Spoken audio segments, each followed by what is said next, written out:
seja bem-vindo a mais um Camoncast. Eu, como vocês conhecem, Felipe Pereira, o famoso Felipeira, destruidor de androides, vulgo de Tigra, preparado para matar. Estou aqui, mais uma vez, né, com o meu irmão... Kleber Rodrigues, o fininho cada vez mais pesado. Vou deixar como jargão, tá ficando bom, meu? Tá ficando bom, mano. Toma. Tá ficando bom, mas você tá afinando. Uma identidade. Eu acho que você tá afinando. Eu cheguei à conclusão, ou é ilusão de ótica, alguma coisa tá acontecendo. Eu visto preto. Você... Por dentro e por fora. Tá ligado?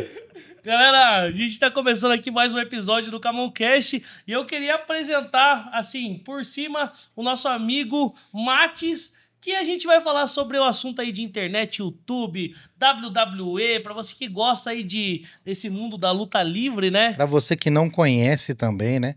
Pra E- gente apresentar. Exatamente, o mundo da luta livre é coisa que mexe com a infância, né? Verdade, verdade. Lembra muitas coisas boas. Porra. E a gente vai falar tudo sobre isso, um monte de coisa Esse aqui. mundo, né? Esse mundo aí, um monte de coisa, hoje vai sair coisa boa. E já queria também pedir pra você aí nos acompanhar, você que nos acompanha, dá um joinha aí, já segue o canal, porque isso faz com que o algoritmo ajude nós a alcançar cada vez mais pessoas Isso aí. e seja relevante, né, o conteúdo, né? Então, é isso que eu queria dizer.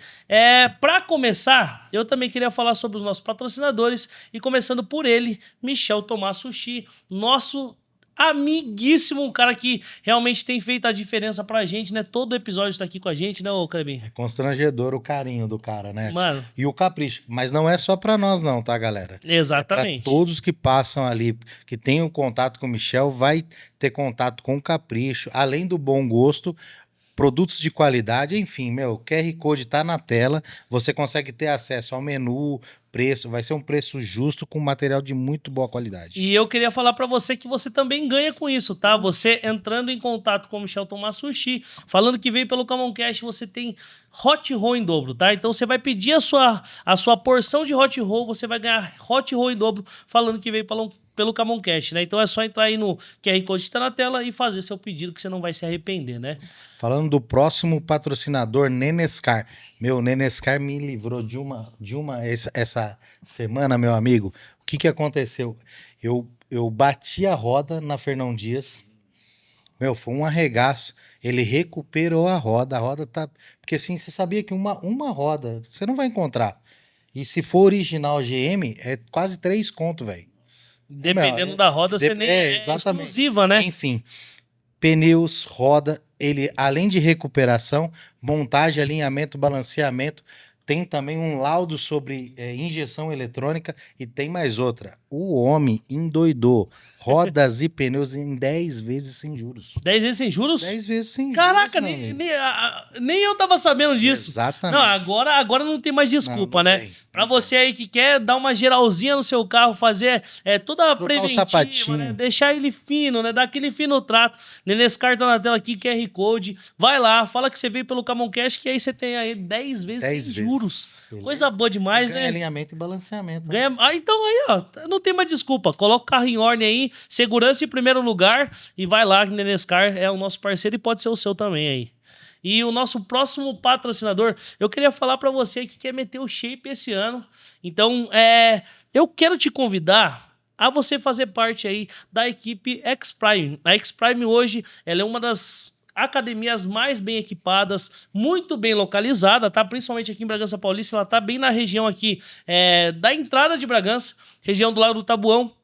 Mas são mais de quantas academias, ô Cleber? 20 academias. 20 academias? 20 academias espalhadas pelo Brasil. Às vezes tem uma pertinho de você aí e você tá perdendo essa oportunidade. Mas não vai perder mais. Assistindo o Camoncast, pelo QR Code aqui, você tem 7 dias para você experimentar do melhor da X-Prime aí. Experimentar os equipamentos, conhecer ali a equipe que dá instrução, tudo Sim. ali que a X-Prime oferece. Você tem 7 dias e aí tá o convite para vocês. Aproveita, já vai, QR Code tá na tela aí. É isso Fechou? aí. O próximo é Bragança Embalagens, né? É fácil falar deles, né, meu? É muito fácil. É Não, e fácil. é tão fácil que hoje eu tive até uma experiência com eles. É. Mano, eu não sei você aí, você que é dona Conte de mais, casa, conte-me dona mais. de casa, você que tem empresa aí, Bragança Embalagens, eles, além de trabalharem com várias coisas, né, são mais de 7 mil itens, né, mano? Exatamente. Eles também fazem entrega. Então, você que precisa abastecer a sua empresa ou a sua casa, né? Bragança Embalagens, hoje eu fiz o pedido lá, chegou rapidinho, meu irmão. Mas eu queria que você falasse aí mais deles com mais Bom, detalhes. hoje a experiência de comprar na Bragança Embalagens ficou mais tecnológica, vamos falar assim. Hoje você consegue comprar pela internet. Ah, e tem mais outros. Você comprando pelo Camon Cash, tem o Camon 20. O cupom Camon Camon 20. 20% de desconto Meu, aí. não é fácil não. Então, você quer acessar www.bragançaembalagens no plural .com.br, beleza? E aí você vai ter. Você que não é de Bragança Paulista, eles te atendem, Verdade, tá? região. É, região aí. E região. Eles atenderam eles já distribuíram forneceram, né, Aham. produtos para mais de 17 estados da federação. Tá doido, Ou rapaz. seja, mais de metade do Brasil aí. Tá doido. Os meu caras filho. fera, né? Então, O bagulho é louco. QR Code tá na tela, tem o site aí também pra você aproveitar e tudo Bragança Embalagens. Exatamente. E o nosso último patrocinador, mas não menos importante, eu queria falar pra você aí que é amante de produtos Apple. Nós sabemos, né, que tem pessoas aí que são apaixonadas pelo que o tio Jobs tem feito, né? E cada vez tá mais surpreendente, né? Tanta tecnologia que eu não sei nem onde vai parar. Daqui a pouco vai sair andando aí o celular sozinho. Teletransportando. Mas pra você aí que é apaixonado por produtos Apple, eu queria falar sobre VIF Store. Ela é uma loja aqui da região de Bragança Paulista.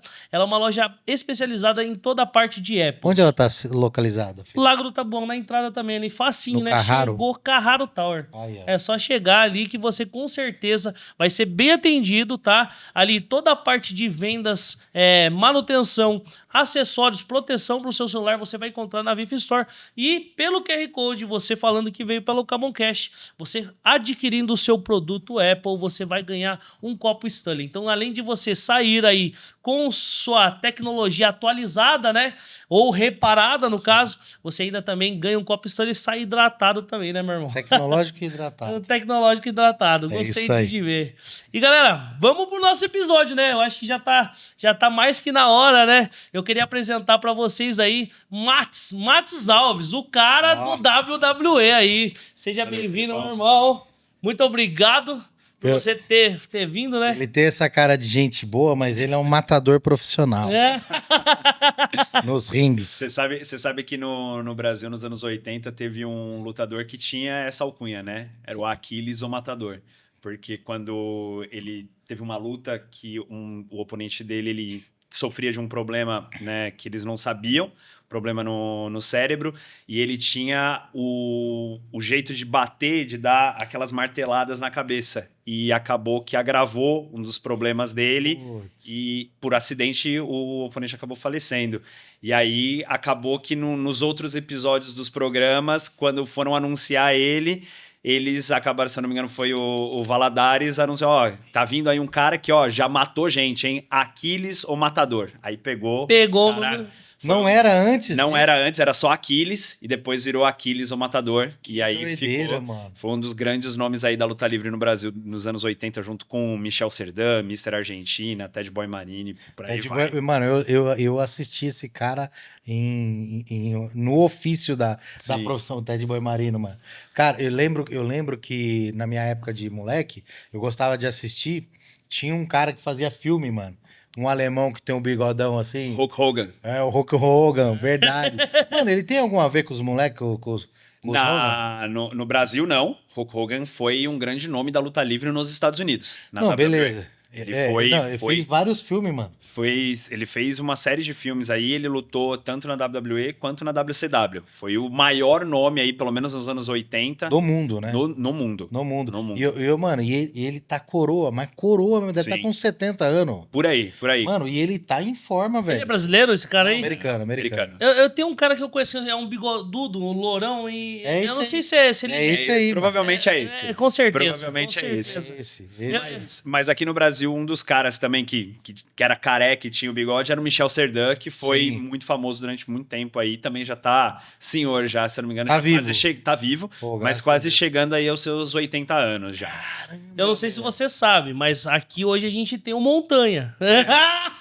Você sabe que Nossa, na falou. luta livre aqui no Brasil nós tivemos alguns homens Montanha, né? montanhas e um deles morou aqui em Bragança. Caramba, Tá que brincando? da hora. Um Aqui em deles Bragança? era daqui de Bragança. Nossa, a Bragança Paulista é um celeiro, Não, né, é cara? absurdo, né? É, Eu não, É absurdo. eu não sei se foi o original, mas foi o mais famoso que Caralho. morou aqui em Verdade, Bragança. É. e, Como mano, é que é o nome dele? Eu não vou saber lembrar agora o nome dele de verdade, mas ele morou aqui durante muito tempo. Não mora mais. Não mora mais. Outro cara que era da luta livre daqui de Bragança também era o Mandrake. E o Xandão. O gigante Xandão. o Xandão, ele fez um nome forte aqui, né? Sim. Eu lembro, ele tinha. Era uma tatuagem que Tem. ele tinha na cabeça, Sim. assim, um X, né? Sim. Eu falava, mano, esse cara dá medo Esse só. é doido. Esse é doido, esse Esse é daí é doido. matador. O Xandão, eu tive a oportunidade de lutar com ele algumas vezes. Ai, A que última da hora. que eu fiz foi em novembro de 2023. E foi, assim, recente, né? um dos caras que mais me ensinou luta livre foi ele. Né? Não só dentro do ringue, mas foi meu professor aí durante um bom tempo. Mano, como que você caiu na... Cara, é bizarro, assim, pensar como que foi todo esse lance. Porque foi assim, a primeira lembrança que eu tenho de luta livre na minha vida, eu devia ter ali os meus 5 anos, que eu lembro do... Hoje eu sei que foi o Jarbas Duarte que tava narrando, mas eu só lembro de algo mais ou menos assim. O Pitbull tá mordendo a orelha dele. Era essa frase que me veio na cabeça. Hoje eu sei do que eles estavam falando, que tinha um lutador no Gigantes do Ringue chamado Pitbull de Mauá, que era um dos lutadores mais agressivos que tinha, e ele tinha essa mania de morder a orelha dos lutadores.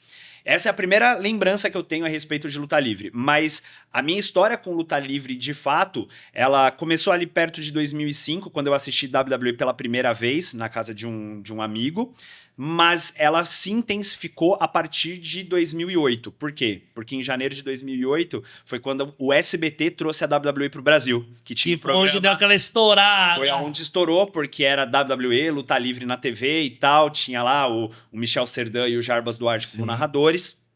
E eles traziam o programa pra cá. Só que por conta de um problema com o Conar, eles teriam que mudar a grade horária, porque eles entenderam que era um programa que não deveria passar no horário que passava. Ele passava sábado às 4 da tarde. Então eles não poderiam passar nesse horário, teria que passar pro horário nobre. Mas aí o Silvio Santos não quis mexer na grade horária deles e acabou que eles tiraram o programa do ar. Eu fiquei alguns meses sem acompanhar a WWE, isso foi no começo do ano, mas ali mais ou menos a partir de agosto eu descobri um site que chamava WWE Brasil, que mostrava todas as notícias e eles mostravam o replay dos programas. Depois de algum tempo eles colocavam lá e disponibilizavam para você poder baixar. A partir daquele momento a minha vida não foi mais a mesma, não teve mais nada a não ser luta livre, entendeu? Eu sempre gostei muito de esportes, de futebol e tudo mais, mas a luta livre entrou naquele momento e nunca mais saiu. Isso como espectador, como fã. Isso como espectador, como fã. Agora, como lutador, já foi um caminho um pouco diferente. Quando eu tinha 17 anos, eu já morava aqui em Bragança, eu sou de São Paulo, eu já morava aqui em Bragança, e eu sempre gostei muito de videogame, jogava os jogos da WWE, inclusive, nessa época acompanhava o que acontecia na vida real da WWE e jogava os jogos. E em julho de 2012, que eu tinha 17 anos, estava no 3º ano do ensino médio, estava de férias, eu decidi criar um canal de jogos no YouTube. Só que no começo eu tinha só um notebookzinho, então eu conseguia gravar o que dava ali. Então eu jogava muita coisa de jogos antigos, de Super Nintendo, algumas coisas de PlayStation 1 e tudo mais.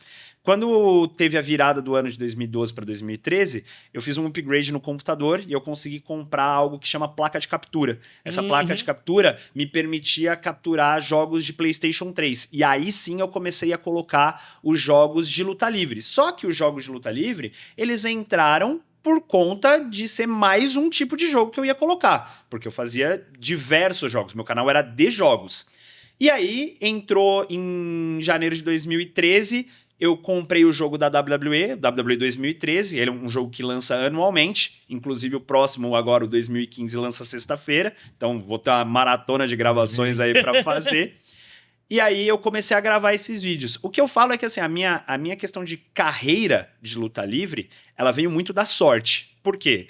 Porque eu postava vários jogos no meu canal, mas o que deu certo foi o jogo de luta livre, porque não tinha quem fizesse. Na época, eu postava vídeos de Super Mario, de Minecraft, de GTA, de FIFA, só que os de WWE, enquanto os outros pegavam, sei lá, 300, 400 visualizações, os de WWE pegava 1.000, 1.200, porque não tinha quem fazia, e a gente tá falando de 2013, Caramba, entendeu? tempo. Então eu acabei intensificando isso. E nessa época...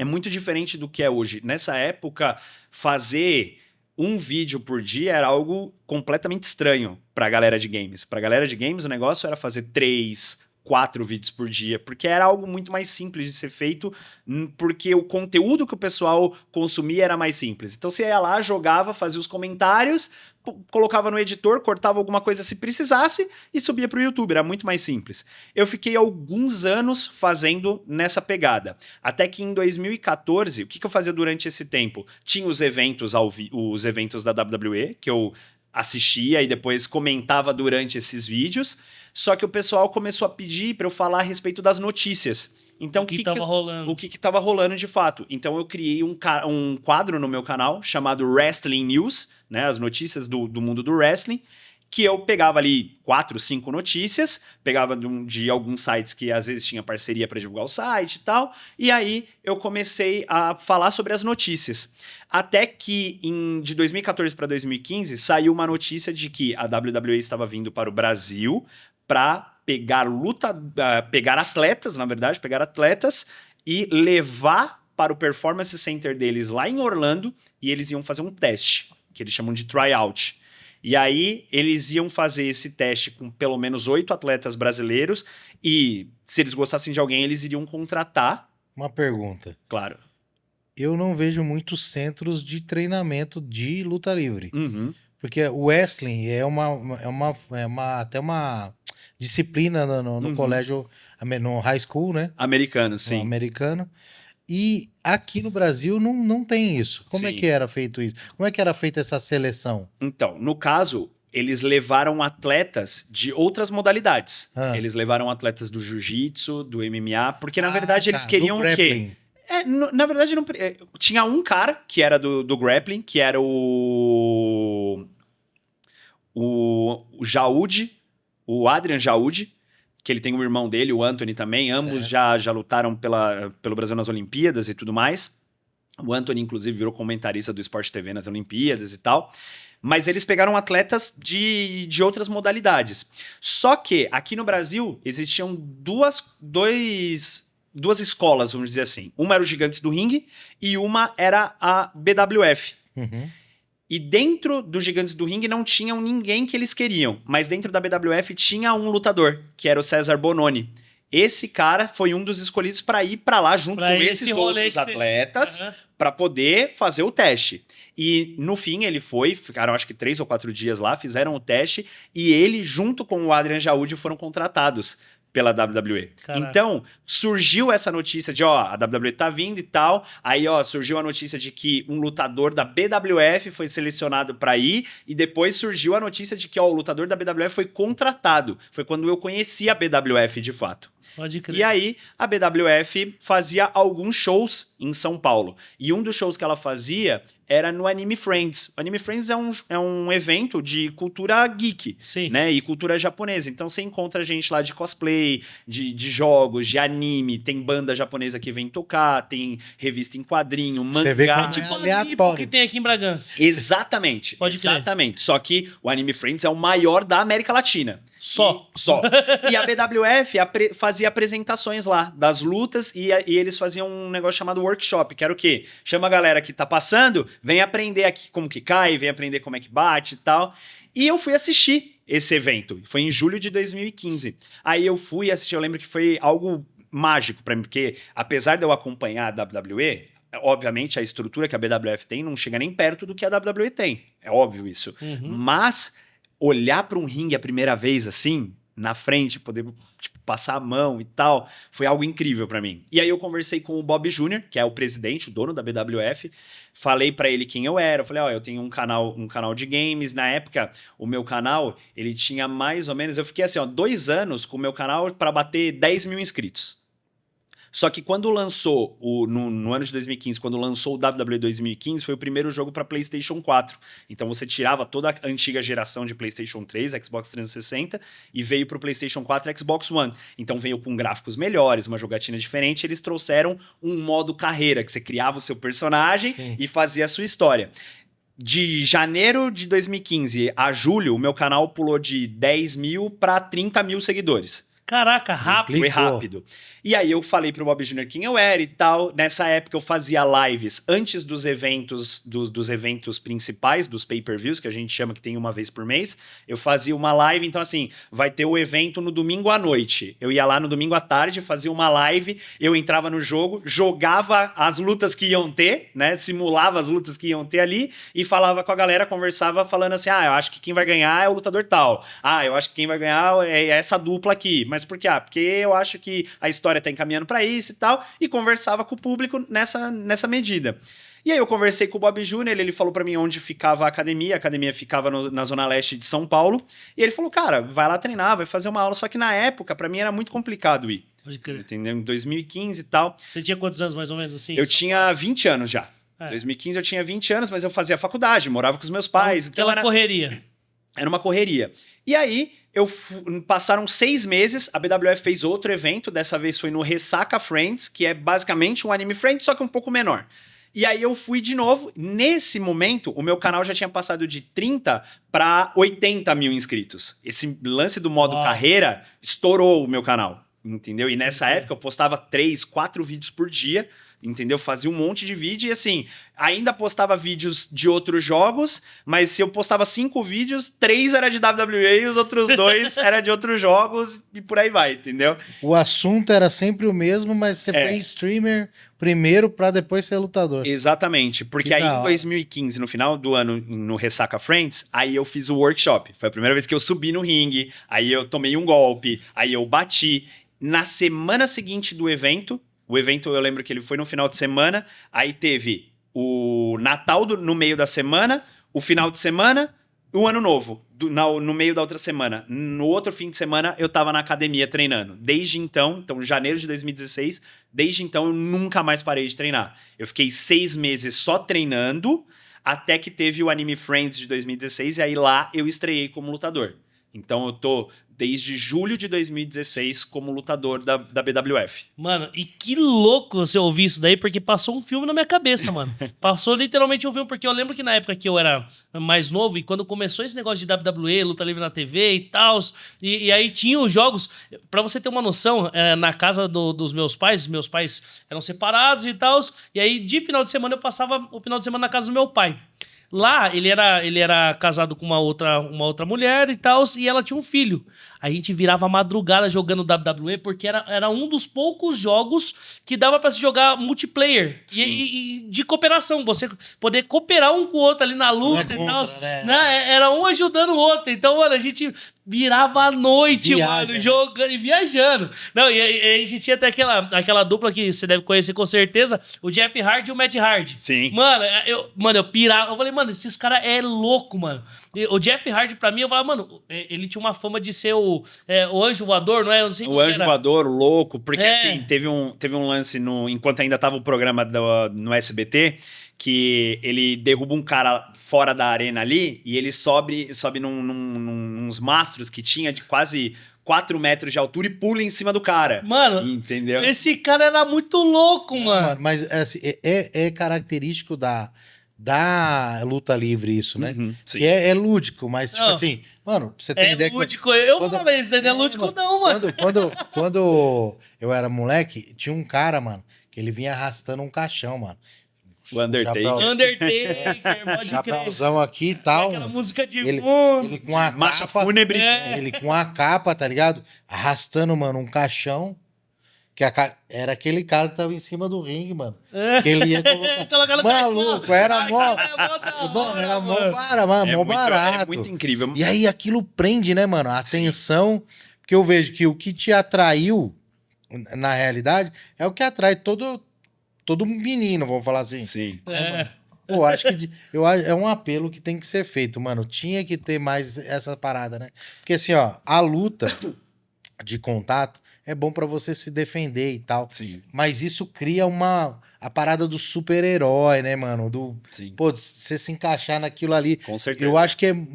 Bom, apesar de você já estar adulto na época, Sim. foi uma parada que mexeu. Mas apesar de eu ter começado a lutar, eu já tinha. Quando eu estreiei, eu tinha 21 anos, eu vi a primeira vez, eu tinha 10. Pode crer. Então, assim, pra mim, realmente. E quando eu assisti pelas primeiras vezes, não, eu achava que era de verdade, não entendia como que era e tal. Até hoje a gente acha, né, mano? O que acontece, na verdade, que o pessoal às vezes pergunta muito é o quê? Ah, é um esporte, é uma competição. O que a gente faz ali em cima é um show. É um show de entretenimento. Pode crer. Primeiro ponto, tá? O que a gente faz? Nós construímos histórias.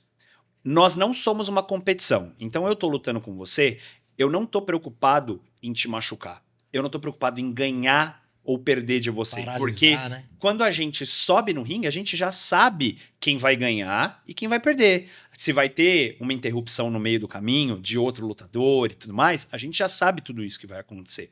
Então, acho que hoje não é Você demérito acabou de nenhum. estragar minha infância. Apesar de tudo. Papai Noel existe. É quase isso, é quase isso. Porém, assim, hoje, com o advento da internet, é muito mais complicado. Só que os lutadores mais antigos, eles tinham muito essa questão de... Não eram, por exemplo, o próprio Undertaker, ele não gostava de sair em público. Porque ele queria manter o personagem. Ele tinha que manter o personagem. Ele tinha muito, é algo que na luta livre a gente chama de kayfabe, que é você manter a essência da história, manter o personagem. Hoje é um pouco mais complexo de se fazer isso, principalmente por conta da internet. Sim. Né? Hoje o fã toda hora tira foto e tal, Tá com não o tem celular como. Você é um cara nerd dessa parada? Você foi estudar? Você foi, tipo, onde nasceu? Como... Mais ou menos, mais ou menos. Eu sei que a luta livre, a história da luta livre, se não me falha a memória, ela surgiu nos anos de 1943, mais ou menos, ali, que foi durante a Segunda Guerra Mundial. Posso estar errado no ano exato, assim, mas foi durante a Segunda Guerra Mundial. Por quê? Porque por conta da guerra, os lutadores reais, então os lutadores de wrestling greco-romano, por exemplo, eles tinham toda essa preocupação de se machucar, de não se machucar e tudo mais, quando eles simplesmente viraram e falaram, e se a gente meio que fingir, a gente consegue fazer mais lutas durante a semana, ganhar mais dinheiro e a gente consegue entregar algo para o público. Foi daí que surgiu. E Caraca. isso se difundiu de diversas maneiras. O México tem uma escola, eles colocam que a primeira empresa realmente formada de luta livre é a CMLL, que é o Conselho Mundial de Luta Livre, que surgiu no México. Muita luta. É uma das principais, e quando você fala de voos, de coisas acrobáticas, México. É a escola de... Né? Que aí você já lembra já o Rey Mysterio lá. Exatamente. Que Aí você tem, por exemplo, Gostava mesmo do algumas jogo. linhas assim. No Japão, muito forte, eu diria que hoje o segundo maior lugar é no Japão. Você teve um cara chamado Antônio Inoki, que ele já foi lutador de MMA, foi um dos caras, se não me falha a memória, ele era um dos caras do Pride, antes do UFC comprar, e ele também fez parte da primeira estratégia do UFC. Então ele foi, e depois virou político dentro do Japão, então foi um dos grandes nomes respeitados do Japão. Lá eles aplicam um estilo chamado Strong Style, que é quando eles dão umas pancadas mais pesadas. Né? Então, por exemplo, o que eu falei que o Aquiles fazia aqui era as cotoveladas, as joelhadas. Óbvio, eles fazem de uma maneira onde o outro oponente ele consegue se proteger. Mas as pancadas, elas... Na verdade, assim, o pessoal do Japão, eles recebem, eles aprendem a tomar esse golpe e ficar quieto. Basicamente, né? Aí você tem... Na Europa, que foi onde eles apontam que surgiu a luta livre, você tem o modelo mais técnico e plástico, que é do catch, né? Do grapple, que é você fazer o chaveteio todo. Aquela que pula com as Não, esse pernas ainda da é o cabeça. mexicano. Esse ainda Ah, é o mexicano. Seria mais a questão de chaveteio mesmo. Então ele encaixa num clinch, aí ele puxa o seu braço como se fosse numa submissão, aí ele roda por cima e já pega no seu pescoço. É mais ou menos Mais essa linha. técnico, no Mais caso. técnico. Do que plástico, do que Exato, lúdico, né? exato. Do que pancada e tal. Sim. E aí você tem o americano. O americano ele fez o quê? Ele juntou tudo Todo e mundo. colocou toda aquela questão da Da linha história. hollywoodiana da história. Entendeu? Então foi aonde começou a surgir de fato todos esses personagens, como o Undertaker, como o Hulk Hogan, sabe? Personagem. Você tinha na época da Golden Era, a época de ouro ali que a gente chama, você tinha personagem palhaço, você tinha personagem que era policial, personagem que era, por exemplo, tinha um lutador chamado Kamala, que era tribo africana. Então, assim, teve diversos personagens. E o cara por trás disso era o Vince McMahon, que ele olhava para a empresa e ele buscava de alguma forma personagens para entreter o público. O objetivo dele nunca foi construir uma competição. Então ele batia muito de frente porque nos Estados Unidos eles tinham muito a questão das empresas independentes. Então tinham diversas empresas independentes. E a WWE ia lá, contratava alguns lutadores que estavam em ascensão, vamos dizer assim, mas a preocupação dele era construir histórias. Era trazer o público, manter o público. O que o público mais jovem tá falando? Existe um documentário na Netflix hoje, chamado McMahon, que conta essa história dele. Eu acho que, se eu não me engano, tem 5 ou 6 episódios, que conta as fases. Né? Então a empresa era do pai dele, depois ele trabalhava para o pai dele, depois ele entendia que a empresa tinha que seguir por um caminho, o pai dele não queria, aí ele juntou grana e comprou a parte do pai dele e transformou a empresa no que foi o centro bilionário que é hoje, né? Então hoje a WWE é a maior de todas. Entendeu? E essas outras, no caso a BFW, que fala? Aqui do Brasil é a BWF. BWF. Isso. Elas são vertentes dela ou realmente é uma outra organização, Não, outra coisa? são outras organizações. A WWE, hoje, a WWE ela tem sobre vamos dizer assim, sobre o guarda-chuva dela, algumas empresas independentes, se eu não me engano são 4 ou 5, mas que também são de lutadores da própria WWE. Então, por exemplo, o Seth Rollins, que é um lutador da WWE, ele na cidade natal dele, em Iowa, ele tem lá uma empresa, se não me falha a memória, chama Brave Bird, e aí teve até um lutador daqui do Brasil que foi pra lá, pagou pra fazer tipo um camping e tal, e aí ele fica um tempo lá, e a WWE tem algumas empresas pequenas assim, mas hoje a gente tem diversas empresas. Então a principal concorrente da WWE nos Estados Unidos hoje é a AEW, a All Elite Wrestling. Tem a TNA, que chegou a fechar uma parceria com a WWE ali, mas tem várias outras empresas. Então no Japão, a mais forte é a New Japan Pro Wrestling, mas tem a Wrestling One, tem a Wrestling Destination, tem também a Stardom, que é uma empresa exclusivamente feminina, só tem lutadoras. Caraca. Muito legal. Na Inglaterra tem a Rev Pro, a Progress, no México tem a CMLL, tem a AAA, e aqui no Brasil hoje você tem a BWF, que é aqui em São Paulo, e você tem no Rio Grande do Sul a EWF. EWF, que também faz um trabalho bem legal. Sabe o que eu queria? Me fica assim. Deveria ser TWF. TWF. É sul. Viu? Mas uma pergunta que fica pra mim assim, porque assim, a gente sabe que o mundo da luta, né, vamos dizer assim, a parte do UFC são lutas onde os caras eles têm uma preparação mais marcial, né, uma educativa, tem graduação e tudo mais. Como que fica essa questão do critério para se tornar um lutador de luta livre? Legal. No caso, é uma dúvida que me fala, quero entrar. Tipo assim, como que eu viro campeão? Exatamente. Né? Como é que eu vou ser esse cara? Como que vira um faixa preta, né? É assim, ó, a luta livre, ela não tem graduação. Então, primeiro ponto, porque não é competitivo. Então, não é uma graduação. Tá, mas então como que eu me torno campeão? No caso da BWF, na verdade, no modo geral da luta livre, tudo vai depender da história que quer ser contado. Quem define as histórias da BWF é o presidente, o Bob Jr., é o dono da empresa. Mas ele dá uma certa liberdade para os lutadores, até porque nós somos um grupo um pouco mais restrito ali, somos, se eu não me engano, hoje nós somos em 28, acho que são 29 lutadores no total, e a gente tá sempre treinando junto, tá sempre todo mundo junto, então a gente tem uma certa proximidade, e aí pra chegar nele, Bob, a gente tá querendo desenvolver uma história aqui e tal, o que você acha? E aí ele vai colocar o que ele acredita que vai dar certo, o que não vai, entendeu? Ele vai transformar aquilo para conseguir montar algo para o público. No caso de definir quem que vai ser o campeão, ele escolhe algumas coisas. Então, por exemplo, o cara que está se dedicando nos treinos, o cara que não está dando migué, pô, você tá indo nos eventos, como é que tá a reação do público com você, se você tá fazendo lutas legais, né, se você não tá errando em cima do ringue, às vezes você tem que voltar, dar um passo para trás, porque a nossa preocupação é saber como que vai ser a reação do público.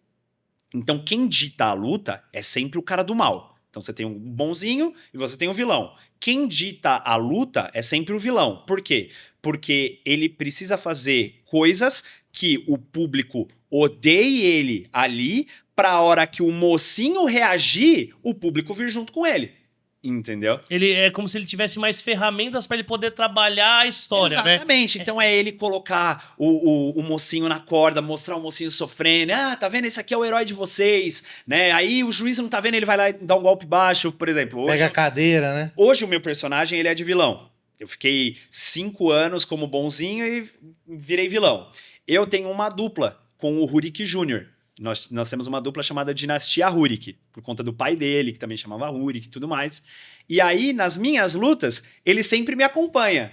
Então, quando o juiz não tá vendo, ele sempre vai lá, puxa a perna do cara, entendeu? O cara tá na corda, ele vai dar uma pancada no cara. E isso faz o quê? Com que o público comece a odiar. Vai me odiando, vai me odiando. Atrapassa e tal. Exato. E aí, a hora que o mocinho reage, aí o público vem. Então, por exemplo, na última gravação que eu perdi o cinturão, o lutador, ele trouxe uma ajuda de outros influenciadores, porque como eu também sou da internet, ele trouxe outros influenciadores para ajudar ele. Então, teve um determinado momento ali que eles prenderam esse meu parceiro e todos os outros influenciadores me atacaram fora do ringue. Caraca, entendeu? mano, Então, que louco, foram algumas coisas que a gente foi construindo. Só que quando a gente olha por detrás da cortina, a gente fez tudo isso. Vou falar para vocês diretamente assim. A gente combinou como seria os quesitos da situação. Então, assim, ó, o que a gente faz em cima do ringue, ele não é 100% combinado. Muita coisa do que a gente faz em cima do ringue, a gente conversa na hora. A gente fala, ó, vou te fazer tal golpe.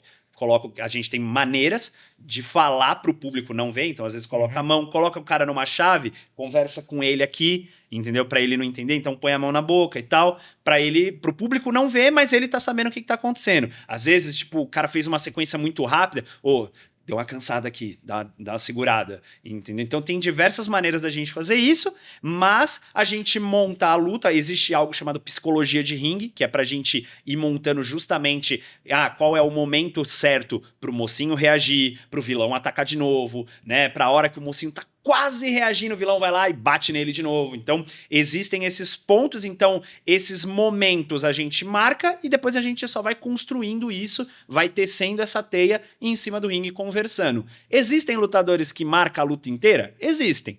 Mas a gente não recomenda, né? Normalmente quem faz isso são os novatos, quem tá começando. Só que a gente não recomenda. Por quê? Porque o cara ele fica tão preso naquela marcação dele que ele sobe no ringue, dá um branco. Ele não lembra o que ele precisa fazer. E aí ele trava. Por isso o improviso é tão importante dentro do... Exatamente. Só que quando o cara não tem experiência, o improviso nem sempre sai muito bem. Entendeu?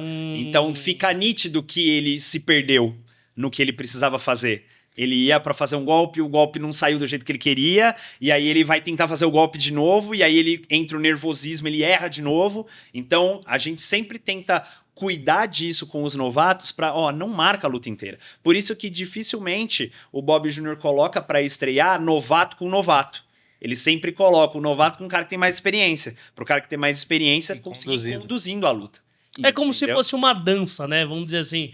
Quase isso. Tem uma parada ali de, tipo assim, de cumplicidade, né? Teatro, sim, né? sim. Então, Teatro. Sim, praticamente isso. A questão é que, para você aguentar fazer ali 15, 20 minutos de uma luta pegada assim, você precisa ter o preparo atlético. né? Então eu acredito até que por conta disso que existe toda essa pragmática de que é esporte, não é esporte e tal. Só que eu não vejo como esporte porque não existe uma competição. Entendeu? Mano, e como é que funciona essa parte de show? Porque assim, ó, eu sei que hoje em dia, às vezes é mal visto porque, mas é tudo combinado. É aquela coisa assim, como que o público reage? Porque tem o público que entende, gosta dessa questão de história, saber o que vai acontecer, mas tem aquele público que às vezes, tipo assim, não entende. Tudo combinado, um negócio sem graça, não sei o quê.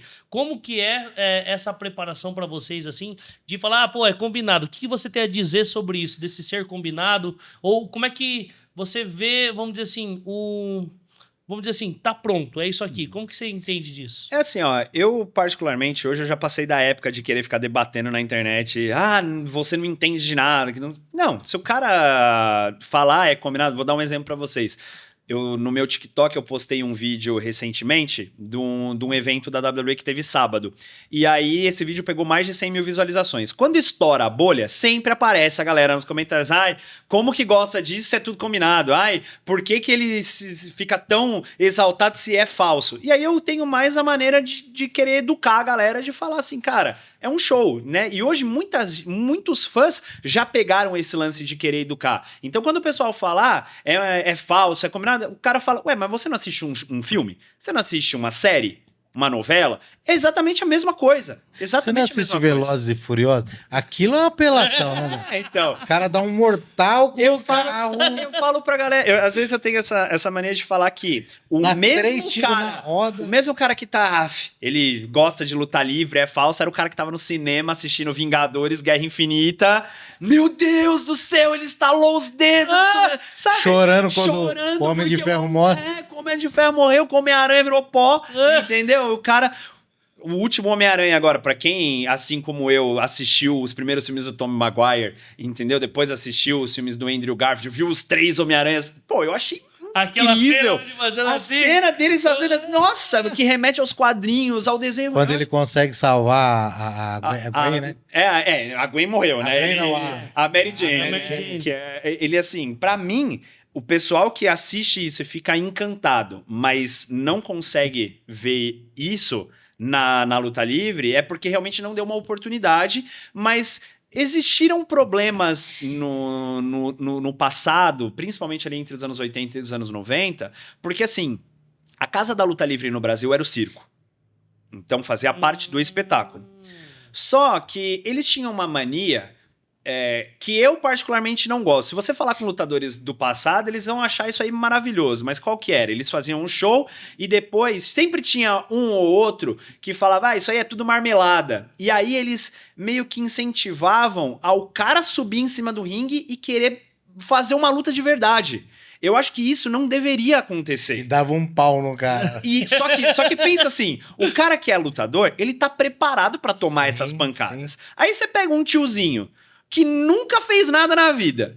Ele sobe em cima do ringue, ele vai querer vir pra cima que nem o louco, ele vai bater. Óbvio, não tô falando, por exemplo, do Munil, que é tricampeão mundial e não tô falando disso. Sobe, meu Deus. Exatamente, não tô falando disso. Eu tô falando de um cara, tipo, meu pai, que tem 60 anos, que nunca fez nada na vida, entendeu? De artes marciais e tal. Malemar, ele faz caminhada, de virar e falar, isso aí é tudo marmelada. E aí o lutador vai lá e fala então sobe aqui em cima do ringue, pra ver se você é homem. Entendeu? E aí mexe no ego, tá todo mundo da cidade vendo, porque isso aí a gente tá falando de circo dos anos 80, em cidades de interior, tá todo mundo vendo, e aí o cara sobe, e sabe? Então, esse tipo de coisa é algo que, por exemplo, não acontecia... Maculou, né? Não acontecia, por exemplo, lá fora. Entendeu? Lá fora... É show mesmo. Apesar de alguns lutadores ficarem muito bravos quando se vinha com essa, é falso, não é? Mas o dono... O Vince McMahon sempre deixou muito bem claro, nós somos uma empresa de entretenimento, ponto. Nós fazemos um show pra vocês, tanto é que eles, até hoje, eles não chamam de lutadores, eles ainda chamam de superstars, são superastros, né? Antigamente, algumas palavras como wrestling, wrestler, era proibido de ser usado. Entendeu? Caraca. Porque ele falava, aqui nós somos uma empresa de entretenimento. Quando a WWE Na época, a WWF, em 2002, teve problema com o nome por conta da organização de cuidado aos animais, que é a mesma sigla, WWF. Eles perderam na justiça e tiveram que mudar. Eles tiraram o F, porque antes era World Wrestling Federation. Eles tiraram o F de Federation e colocaram o E de Entertainment, de entretenimento. Então, ali pavimentou o que ele queria colocar. Hoje, ele já não tá mais como presidente, já não tá mais no comando, muitas coisas já mudaram, principalmente com essa questão de falar a palavra, se vai ter sangue, se não vai, coisas assim, entendeu? Mas eu vejo que essa questão do público aqui no Brasil, eu acho que assim, vai ter gente pra dar hate em tudo. Tudo que você fizer. Num filme tem hate. A internet é a terra de ninguém. Né? Exato. Na internet vai ter gente que vai falar isso. Mas eu sinto que o público brasileiro ainda tem um pouco engessado com relação a isso, por conta de toda essa alcunha que teve nos anos 80, principalmente ali, entendeu? Mano, e é tão antigo e muito louco, né? Que veio várias ondas de moda, né? Sim. Veio a luta livre lá atrás, tal. Desde os circos e também, inclusive, essa cultura até nos Estados Unidos era de circo, né? É óbvio que era um negócio mais organizado, mais bonito, eu acho. E depois veio as lutas, né? Veio junto com... Veio os eventos, os grandes eventos. Pride, UFC. UFC primeiro, depois Pride, né? Não, na verdade, se eu não... Foi o UFC. Eu acho que o primeiro UFC, ele os primeiros UFCs, eles vieram primeiro que o Pride, né? O Pride depois, era no Japão, né? Isso, depois foi o Pride, que aí onda, e mesmo assim não perdeu a parada, não sumiu com a luta livre, né? Mano, e destacou grandes caras, né? John Cena, o The Rock. Outro cara que tá em Hollywood também, que veio da WWE, é o Batista, que fez o Guardiões da Galáxia. Fez o Guardiões da Galáxia, era o Drax, no Guardiões da Galáxia, fez outros filmes também. E ele foi um dos caras que veio da WWE e foi pra Hollywood também. E foi pro cinema. Foi pro cinema. Pode crer, meu. Então, assim, a luta livre em si, principalmente por conta de você ter toda essa parte teatral, pra eles foi muito mais tranquilo fazer essa transição. O The Rock, no começo da carreira, ele fez um filme meio mais ou menos também, né? O The Rock passou pelo menos de 2003 até 2011 para conseguir realmente emplacar um grande sucesso. O primeiro grande sucesso do The Rock, de fato, foi quando ele participou de Velozes e Furiosos 5. Mas no meio desse caminho, ele fez filme da Disney, tipo Operação Babá, Fada do Dente. Tem um outro filme que esse particularmente eu gosto, que é um que ele faz um cara que é do exército que volta pra cidade dele, e aí ele descobre que na cidade dele fecharam a madeireira e tinha um cassino, e nesse cassino tava um monte de coisa de droga, e aí ele vira o xerife da cidade, bota a ordem e tal, e esse filme é legal e tal, mas assim, ele fez, aí eu lembro que o primeiro filme que ele fez uma ponta lá no Retorno da Múmia, em 2002. O Rei, Escorpião Rei. Ridículo. E depois saiu o filme do Escorpião Rei. No ano seguinte teve o filme do Escorpião Rei. É badarosca pra caramba. O que o The Rock enxergou foi: aqui eu posso fazer mais grana sem colocar o meu corpo em risco. Porque foi isso que ele enxergou. E isso que fica também uma outra dúvida minha, porque é um, vamos dizer assim, como se fosse, como é que eu falo? Um requisito para pessoas ir pra luta livre, o cara tem que ser ator ou não precisa disso? Não precisa disso. Porque é uma coisa que fica muito nítida, que as grandes estrelas, né? Normalmente os caras estão lá em Hollywood, já estão fazendo um filme, John Cena e tal. Como que funciona isso daí pra você? É assim, existem 2 pontos muito importantes dentro da luta livre. Como eu falei, o principal é você criar história. Então você tem a parte atlética, que você vai desenvolver do cara aguentar fazer a luta, fazer vários movimentos, vários golpes e tal, mas você tem a parte toda cartunesca, que é de você construir o personagem, de você ter um carisma, de você conseguir falar no microfone, fazer promos, né, que a gente chama de pegar o microfone, falar, aí você insulta o adversário, você insulta o público, aí tem os momentos, por exemplo, de bastidores ali do vestiário, que eles pegam uma conversa de equipe, uma conversa de um lutador com o outro e tudo mais, entrevistas. Então, não é um pré-requisito você ser ator ou você ter feito teatro e tudo mais. Uma treta fora do ringue, né? Uma treta no fora corredor. do ringue. Sim, tudo isso. Então você tem que saber como identificar. Eu sinto, às vezes, falta de um pouco mais dessa escola dentro da luta livre. Na WWE, eles têm professores de teatro para isso. Você não precisa fazer teatro, mas na WWE eles estão mais preocupados, na grande maioria dos casos, em pegar você cru e lá eles vão te moldar, do jeito que eles querem. Agora, aqui a gente não tem essa possibilidade, porque é um mercado muito mais restrito, é muito menor. Hoje, graças a Deus, depois de... eu entrei em 2016, comecei a treinar em 2016. Hoje, nós podemos dizer que nós temos um centro de treinamento em São Paulo. Então, a BWF tem um centro de treinamento, tem 3 ringues, tem espaço para quem vem de fora poder ficar, tem espaço de cardio, tem, sabe, toda uma estrutura de fato. Mas foram anos batendo, sabe, fazendo evento e tal, conseguindo, né? Hoje a gente tem um programa na Band de TV aberta que passa de sábado e domingo a partir da 1 da manhã.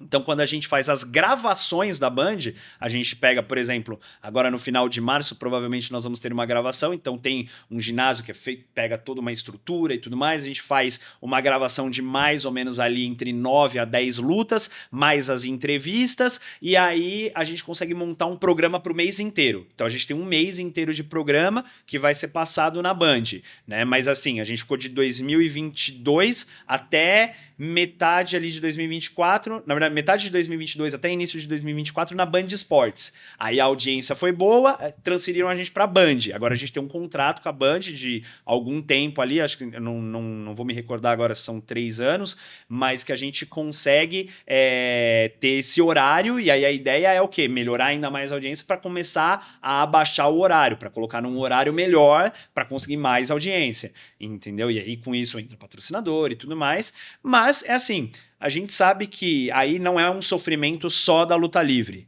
mas qualquer outra modalidade que não seja futebol aqui no Brasil tem sim as suas resistências. Né? Então, uma das empresas que está por trás da BWF para colocar isso na Band é o SFT. E o SFT, ele tem lá as vertentes dele, mas até para eles é muito complicado, né? O Jungle Fight e tudo mais. Então, para eles é um pouquinho mais complicado também de conseguir patrocinadores. E a gente sabe que tudo aqui no Brasil que não é futebol acaba tendo essa dificuldade. Sim, porque entendeu? ele traz o entretenimento, mas às vezes o brasileiro gosta do futebol, gosta daquilo que é mais rentável, vamos dizer assim. Exato, né? Hoje em dia é essa linha que eles seguem. É necessário para qualquer negócio, né? Ele tem Sim. que ser rentável. Mas o entretenimento do que a luta livre gera é um bagulho diferente, né, mano? Sim. É diferente. Mas deveria ser mais cultural. Eu acho que o lance é atacar a base, entendeu? Porque, tipo assim, te atraiu quando você era moleque. Por isso que você é tão apaixonado até hoje. Sim. A gente viu quando eu era moleque. Mano, marcou porque o cara jogava videogame. Então é esse lance da estrutura da base, de atrair a base, que eu acho que é das grandes paradas. Tipo assim, a molecada quer ver a treta. Sim. Mas não quer que o cara morra. E quando tem crianças, Entendeu? quando tem crianças no evento, é sempre muito mais legal, sabe? Porque a reação deles, primeiro que é espontânea, e segundo que é verdadeira. Entendeu? É muito legal. Os caras respondem com o fígado. Idiota! E do mesmo jeito que grita quando o mocinho consegue fazer toda a situação, quando tem um golpe muito legal e tudo mais. O que eu vejo no Brasil, infelizmente, e eu falo isso até pro Bob Jr., que durante os anos 80, os anos 90... quando eles tiveram a oportunidade de ter os programas em rede aberta, né? Então, os Gigantes do Ringue teve programa, né, durante muito tempo. O próprio Bob Jr. teve os Campeões do Ringue na Rede Record, né? Então, assim, vários desses momentos era a oportunidade para eles conseguirem pavimentar o caminho. E eles perderam essa oportunidade. Eu vejo que, por problema de... O meu olhar, que eu sempre falo pra ele, não teve alguém com visão de negócio pra olhar pra isso. Não teve alguém com visão de negócio, soube de vender fato. a parada. Não soube. E o problema é que esses programas que eu citei pra você, os donos eram lutadores. E eu acho que aí misturou as coisas.